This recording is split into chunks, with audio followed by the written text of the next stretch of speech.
여러분 안녕하십니까? 법무차관 자리가 하루 만에 채워졌습니다. 문재인 대통령은 판사 출신의 이용구 변호사를 신임 법무차관에 내정했습니다. 윤석열 총장 징계위원회를 이틀 앞두고 징계위원인 법무차관을 발빠르게 내정함으로써 징계위원회가 예정대로 열린다는 시간표는 선명해졌습니다. 다만 이 내정자가 추미애 장관과 가까운 사이로 알려지면서 청와대는 징계위원장을 맡기지는 않도록 추 장관에게 요구했다고 합니다. 먼저 조국현 기자가 보도합니다. 문재인 대통령은 고기영 차관이 사의를 표명한 지 20시간 만에 이용구 변호사를 신임 법무부 차관에 내정했습니다. 속전속결이었습니다.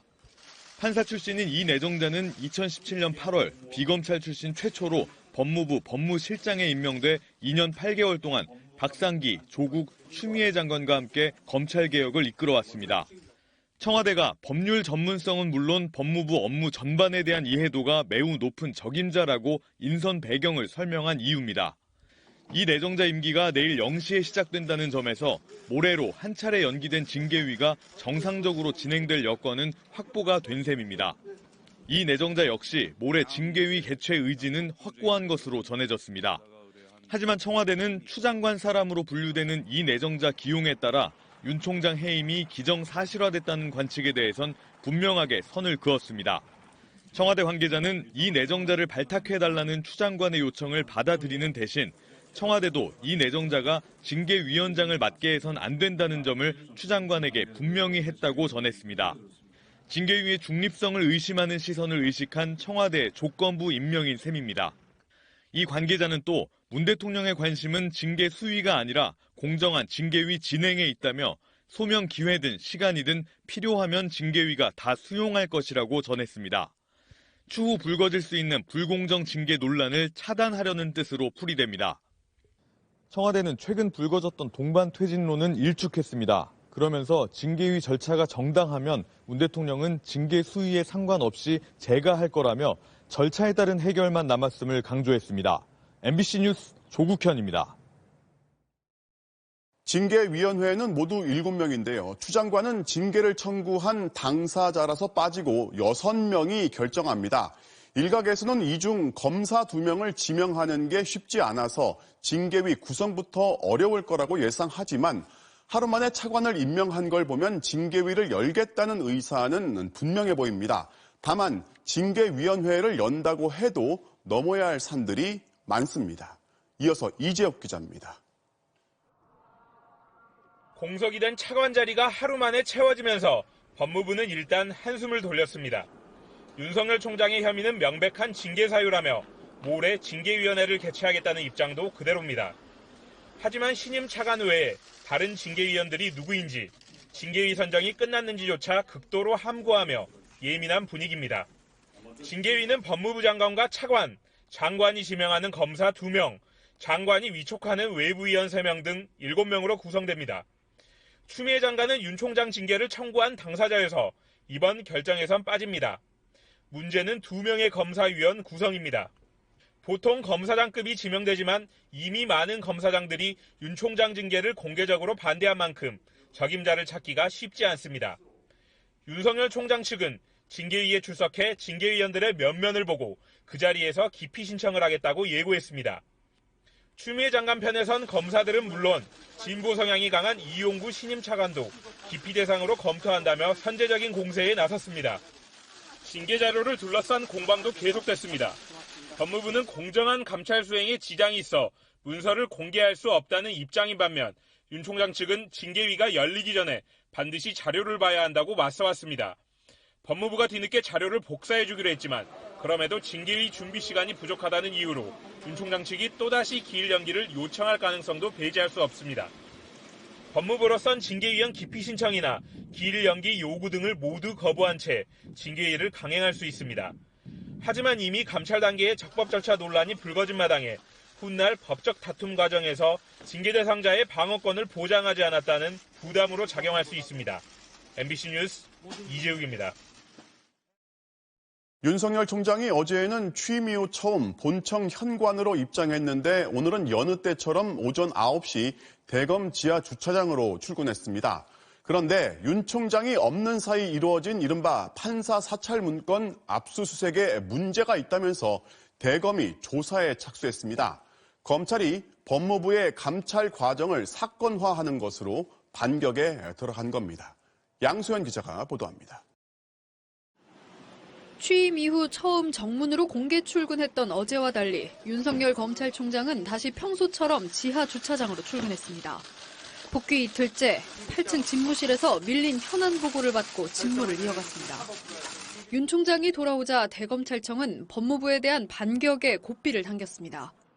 윤 총장의 직무배제 이튿날 대검 감찰 3과가 판사 사찰 의혹을 받는 수사정보정책관실을 압수수색했는데 이 과정이 적법했는지 조사에 착수한 겁니다.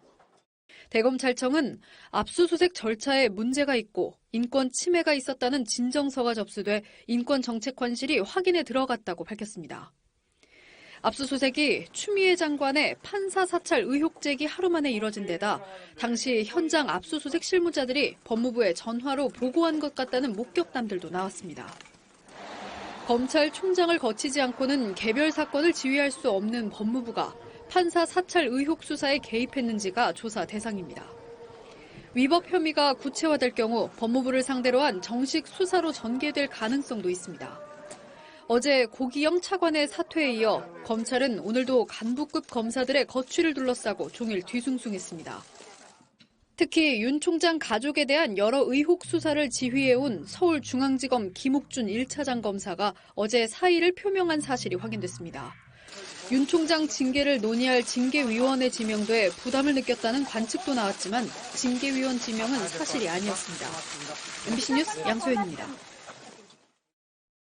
지금까지 파악된 흐름을 보면 윤 총장의 징계위원회는 예정대로 모레 열릴 것으로 보이고 아마도 중징계가 나올 거라는 관측이 많습니다.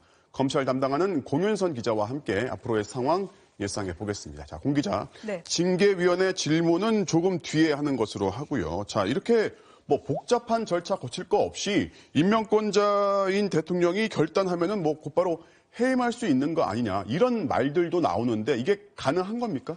결론부터 말씀드리면 법적으로 그렇게 할 수가 없습니다. 네. 비록 대통령이 헌법에 보장하는 공무원 임명권을 갖고 있지만 전제 조건이 있습니다. 바로 법률에 따라서 해야 한다는 겁니다. 검찰청법은 총장 임기를 2년이라고 규정하고 있습니다. 또 검사는 탄핵이나 금고 이상의 형을 선고받은 게 아니라면 퇴직 처분을 할 수 없다고도 돼 있습니다. 검찰총장 역시 검사죠. 검사의 독립성과 정치적 중립을 보장하기 위해 마음대로 해임시킬 수 없게 법조항이 마련돼 있는 겁니다. 그러니까 이제 대통령이라고 해서 마음대로 이제 해임을 할 수 있는 게 아니라 이른바 이제 법과 절차에 따라서 해야 한다 이런 거잖아요. 네. 네, 그래서 따로 검사 징계법이 있습니다. 네. 지금 추미애 장관이 징계를 추진하는 것도 바로 이 법에 따른 조치입니다. 심각한 징계 사유를 이유로 징계위원회가 해임 등 중징계를 의결하면 법무부 장관이 대통령에게 해임을 건의할 수 있고요. 대통령이 이를 받아들여 집행하는 방식입니다. 바로 이 징계위가 모레 열리는 거죠. 네. 그 밖에 국회 탄핵을 통한 방법도 있습니다. 재적의원 과반수 찬성이 있으면 탄핵소추 의결이 가능한데요. 현 여권의 의석이면 불가능한 건 아니지만 정치적 부담을 고려하면 현실적인 가능성은 낮습니다. 자, 그래서 이제 징계위원회 결정이 중요한 것이고 이제 대통령이 징계위원회 결정을 근거로 해서 어떤 해임이나 이런 중징계를 결정해도 윤 총장은 또 그거에 대해서 법적인 대응을 할 수가 있는 거죠. 네, 물론 해임을 취소해달라는 행정소송이 가능합니다. 네. 그러면서 이번처럼 그 결론이 나기 전에 해임 효력을 멈춰달라, 직무 복귀시켜달라는 긴급 구제 성격의 신청을 할 수 있습니다. 다만 징계위 등 모든 절차를 거쳐 해임 정도의 무거운 징계가 결정됐다면 윤 총장 입장에선 이번 직무배제 때보다는 원하는 결정을 받아내긴 쉽지 않을 거란 관측이 있습니다. 가정이긴 한데 만약 윤 총장을 해임시키고 곧바로 새 총장을 임명했는데 법원이 윤 총장의 해임 효력을 정지시키는 결정을 한다면 검찰총장이 2명이 되는 상상하기 어려운 일이 벌어질 수도 있습니다. 모레 중징계 결론이 나온다면 다시금 법적 다툼이 불가피한 게 현실입니다. 네, 잘 들었습니다. 지금까지 인권사법팀 공윤선 기자였습니다.